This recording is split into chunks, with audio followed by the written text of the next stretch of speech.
The ultimate guide to creating engaging content. Engagement कम हो गया? क्या लोग आपके कंटेंट को इग्नोर कर रहे हैं? ये गाइड बना ही आपके लिए।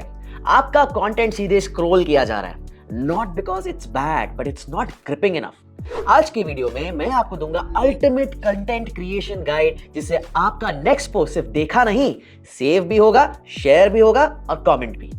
Number 1 point, start with a hook that hits. First 3 second में ऐसी चीज करिए ताकि लोग या तो शॉक हो जाएं, या क्यूरियस हो जाएं, या सिंपली कहीं ना कहीं कोई रिलेटेबिलिटी आए। जी देखिए, आपका मेरा एक बहुत ही अच्छा सत्य बन चुका है। अच्छा तो नहीं कहूंगा, लेकिन ये रियलिटी है। हमारा जो पेशेंस लेवल है और अटेंशन स्पैन है वो कम होता जा रहा है। हमको आदत हो चुकी है ऐसे डूम स्क्रॉलिंग करने की या लेफ्ट राइट करने की।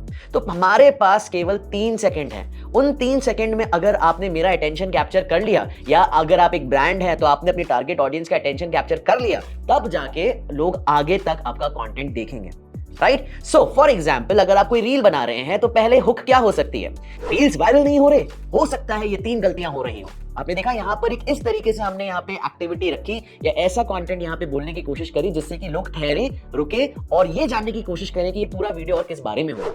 नंबर 2, बहुत ही ज्यादा जरूरी है कि हम एक नैरेटिव बिल्ड करें। स्ट्रक्चर हर चीज में होना जरूरी है। जैसे शुरुआत में आप हुक कर रहे हैं, पहले 3 सेकंड आपने हुक दिया, उसके बाद आपने प्रॉब्लम समझाई, उसके बाद आपने अपनी पर्सनल स्टोरी बताई, फिर आपने सॉल्यूशन दिया एंड उसके बाद आपने कॉल टू एक्शन दिया। फॉर एग्जांपल, प्रॉब्लम, क्या आपके बाल झड़ रहे हैं? ये हुक हो सकता है। प्रॉब्लम क्या होगा? इसके चलते आप में कॉन्फिडेंस इशू आ रहा है। अब पर्सनल स्टोरी क्या हो सकती है कि पहले मेरे साथ भी ये दिक्कत थी, मुझे अच्छा नहीं लगता था, मुझे लगता था मेरा कॉन्फिडेंस लो हो गया। अब सॉल्यूशन, ये एक ऐसा चमत्कारी शैम्पू जिसने मेरा कॉन्फिडेंस भी बढ़ाया और मेरे बाल भी। Call to action, buy now. अगर आप देखें तो यहां पर एक इमोशनल कनेक्शन बनाने की कोशिश करी जा रही है और एक बहुत सिंपल सा स्ट्रक्चर फॉलो किया जा रहा है। अब अभी तो मैंने एक शैम्पू का एग्जांपल दिया, यही चीज किसी कोर्स का हो सकता है, किसी कंटेंट का हो सकता है, किसी प्रोडक्ट का हो सकता है, चाहे आप D2C हो चाहे आप B2B हो। अब तीसरी इंपॉर्टेंट चीज है विजुअल्स दैट रिटेन अटेंशन। देखिए, प्रभावशाली क्रिएटिव्स यानी visuals which are absolutely going to help people stay and look at what you are doing. तो bright clean backgrounds, font readable हो और वीडियो में सबटाइटल्स हो। अगर रील्स हैं तो ट्रांजिशंस दीजिए और बहुत ही अच्छा क्लियर साउंड भी एंगेजमेंट में आपकी मदद करता है। तो याद रखिए, अगर हम प्रभावशाली या फिर बहुत ही ज्यादा अच्छे कंटेंट की बात करें तो पहली चीज वो मोबाइल ऑप्टिमाइज्ड होना चाहिए, यानी मोबाइल फोन की स्क्रीन पे बढ़िया से नजर आए। दूसरी चीज, अगर वीडियो है तो वो साउंड ऑफ के लिए भी बनना चाहिए। आप में से कई लोग होंगे जो क्लासरूम में पीछे बैठ के रील चलाते होंगे, या फिर मीटिंग्स चल रही हैं और आपके नीचे इंस्टाग्राम चल रहा है और बाय डिफॉल्ट आप कोई भी कंटेंट म्यूट पे देख रहे हैं। लेकिन अगर आप वो कंटेंट म्यूट पर भी देख रहे हैं, तब भी आपको पता लग जाना चाहिए कि ये वीडियो किस बारे में है। वो तब होगा जब आपके कैप्शंस होंगे। तीसरी चीज, अगर हम कंटेंट की बात करें तो मिनिमलिज्म काफी ज्यादा इंपॉर्टेंट है। कम शब्दों में ज्यादा चीजें बता दें। विजुअल पे ध्यान हो, 80% विजुअल हो, 20% should be the remaining text provided if it's a static image. And apart from that, call to action होना हर कंटेंट में जरूरी है। जब तक आप लोगों को बोलेंगे नहीं कि आपको करना क्या है मेरे कंटेंट को देखने के बाद, वेबसाइट पे जाएं या सब्सक्राइब करें या फॉलोअर्स बने, तब तक लोग कोई एक्शन लेंगे नहीं। Number 4, add unexpected elements. जैसे फॉर एग्जाम्पल, आपने कहीं पे कोई ह्यूमर डाल दिया, कहीं पे कोई बिहाइंड द सीन्स डाल दिया, कहीं पर एक ट्विस्ट डाल दिया, कहीं पे ऐसे ट्रांजिशन डाल दिए जिससे कि लोग एक अपेक्षा ही नहीं रखते। फॉर एग्जाम्पल, अगर आप कहें 1 + 1 = 2, ये तो सबको पता है, लेकिन अगर आप कहें 1 + 1 = 3, तो कहीं ना कहीं तो लोग सोचेंगे या रुकने की कोशिश करेंगे कि ये क्या कहना चाह रहे हैं। एक एग्जाम्पल देता हूं, क्रेड, आपने ब्रांड सुना होगा, ये क्यों इतना प्रसिद्ध हुआ? Why was it getting in front of so many eyeballs? हो सकता है आपको शायद क्लियरली ना पता हो कि क्रेड करता क्या है, लेकिन क्रेड के एड्स आपको याद रहेंगे। क्यों? अगर आपको याद हो, एक उनका वीडियो बना था जहां पे राहुल द्रविड़ जो है वो गुंडागर्दी करते हुए नजर आए थे, और ये इसलिए चला क्योंकि जिंदगी भर आपने सोचा राहुल द्रविड़ तो इतना जेंटलमैन आदमी है यार, ये बैट उठा के लोगों के गाड़ियां तोड़ रहा है। तो ये अनएक्सपेक्टेड ट्विस्ट था। इसी तरीके से एक्स क्रिकेटर्स को लाए और उनका एक बैंड बना दिया, बैंड ऑफ बॉयज। अब वो इतने अट्टे गट्टे क्रिकेटर्स जो कि छक्के मारते हैं, चौके मारते हैं, 140 किलोमीटर प्रति घंटे की स्पीड में बॉल डालते हैं, आपको गिटार बजाते हुए नजर आ रहे हैं। तो ये अनएक्सपेक्टेड ट्विस्ट है। अगर आप ऐसे ही कुछ अनएक्सपेक्टेड ट्विस्ट लाएं तो आपकी जो रील्स हैं या जो आपका कंटेंट है उसके शेयर्स भी बढ़ेंगे और लगातार रीप्लेस भी बढ़ेगा। Number 5, use absolutely relatable examples. मुझे भी पहले लगता था कंटेंट डेली बनाना इम्पॉसिबल है, फिर नोशन से प्लानिंग स्टार्ट किया और उसके बाद कंटेंट इंप्लीमेंट किया।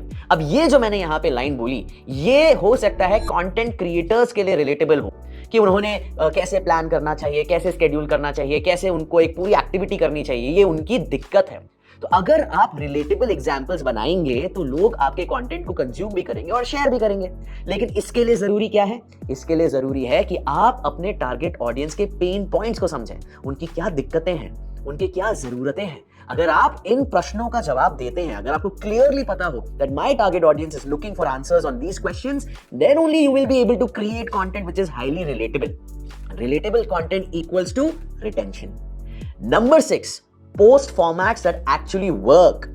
रील्स जो है इंस्टाग्राम पे बहुत काम करती हैं, कराउजल्स जो है वो भी इंस्टाग्राम पे बहुत काम करती हैं, लिंक्डइन पर पीडीएफ पोस्ट काम करते हैं, long form article content form करता है, राइट, यूट्यूब पर शॉर्ट्स भी चलते हैं, लॉन्ग फॉर्म वीडियोस भी चलते हैं। सबका अपना अपना यूज केस है। अब डिपेंडिंग अपॉन आप कौन से प्लेटफॉर्म पे काम कर रहे हैं, आपकी टारगेट ऑडियंस कहां है, किस तरीके का कंटेंट वो कंज्यूम करते हैं, you would have to be making a choice between the platform, the message and the content type. Once again, if you are on Instagram, Reels will become primary. If you're on Facebook, again, video content will become primary. If you're on LinkedIn, then PDF content जो है वो आपको सबसे ज़्यादा engagement देगा. So be very clear on what is your platform and what is the content type. Number 7, बहुत ही ज़्यादा ज़रूरी, test, track, tweak. देखिए, डिजिटल मार्केटिंग की सबसे बड़ी खासियत ही क्या है? आप हर चीज को टेस्ट कर सकते हैं और ट्रैक भी कर सकते हैं। मान लीजिए फॉर एग्जांपल आपने कहीं बिलबोर्ड लगाया, ऑफलाइन एक्टिविटी में आपने शहर के बीचों बीच में बहुत बड़ा बिलबोर्ड लगा दिया। क्या आप ट्रैक कर पाएंगे कितने लोगों ने उस बिलबोर्ड को देखा? कितने लोगों ने इस बिलबोर्ड को देखने के बाद आपकी वेबसाइट पे गए? कितने लोग उस वेबसाइट पे जाके फिर आपके खरीदार बने? ये सारी चीजें आप ट्रैक नहीं कर सकते जब तक कि आपने किसी वहां पे बंदे को बिठाया, उसके हाथों में एक बाइनोक्यूलर है या दूरबीन है, वो देखता जा रहा है कितने लोगों ने अपना सर ऊपर किया। नहीं हो सकता ना। लेकिन डिजिटल मार्केटिंग में या सोशल मीडिया मार्केटिंग में हर एक चीज को आप ट्रैक कर सकते हैं। कितने लोगों ने मेरा कंटेंट देखा, लाइक किया, शेयर किया, क्लिक किया, वहां से कितने लोग वेबसाइट पे गए, वहां से कितने लोग मोबाइल ऐप पे गए, वहां से कितने लोगों ने प्रोडक्ट को ऐड टू कार्ट में डाला और साथ ही साथ खरीदा भी। तो आपको क्या करना है? आपको एनालिटिक्स देखनी है, देखना है कि कितनी रीच मिल रही है, कितने सेव्स मिल रहे हैं, कितने शेयर्स मिल रहे हैं। जो कंटेंट काम कर रहा है उसी को रिपीट करो और जो नहीं करता है उसे इवॉल्व करो। तो ये 7 पॉइंट्स अगर आप लेते हैं तो आपके लिए बहुत ज्यादा कारगर रहेगा। आपका कंटेंट ही आपकी करेंसी है और अगर आप चाहते हो कि लोग इन्वेस्ट करें आपकी प्रोफाइल में तो कंटेंट एंगेजिंग, इंटेंशनल और ऑथेंटिक होना चाहिए। कमेंट करो न्यू स्ट्रैटेजी अनलॉक्ड अगर आप रेडी हो स्क्रॉल स्टॉपिंग कंटेंट बनाने के लिए।